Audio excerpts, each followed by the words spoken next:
Perkins, it was so good of you to come in. I realise you're a busy woman, but I don't believe this can be discussed over the telephone. Absolutely, Headmaster. I mean, if Tommy's in some sort of trouble, then I'd like to nip it in the bud. Well, quite frankly, Tommy is in trouble. His attitude of late has left a great deal to be desired. He refuses to muck in the sports field, and it's been weeks since any master has received any written work from him. Dear me. Yes, well, quite frankly, Mrs. Perkins, if he wasn't dead, I'd have him expelled. Beg your pardon? Yes, expelled. If I wasn't making allowances for the fact that your son is dead, he would be out of his ear. Tommy's dead?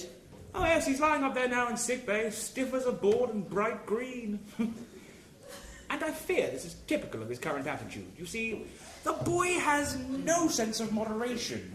One moment he's flying around like a kite, the next he's completely immovable and beginning to smell. But how did he die? Is that important? Why, yes, I think so. Well, you see, it all has to do with the library card system.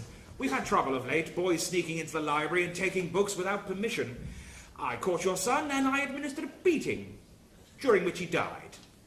But we caught the ringleader, so I don't think we'll be having any more trouble with library discipline. You mean to say you beat my son to death? Oh, yes, so it would seem. I'm not used to being interrupted. You see, the library card... Exactly what happened? Well, apparently boys were just slipping in and taking the books. No, during the beating. Oh, that, well... Well, one moment he was, kneeling down, the next he was... Dead? Well, deadish.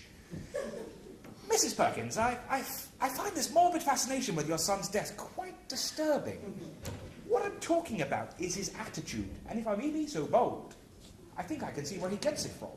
Well, it wasn't me who beat him to death. That, madam, has been plainly obvious to me from the very first day that he got here. I wondered then, as I wonder now, if he might not have turned out a very different boy if you had administered a few fatal beatings early on. Are you mad? I am positively furious. I have to cancel afternoon school on Wednesday to accommodate the funeral. This is preposterous. I totally agree. Yes, it is.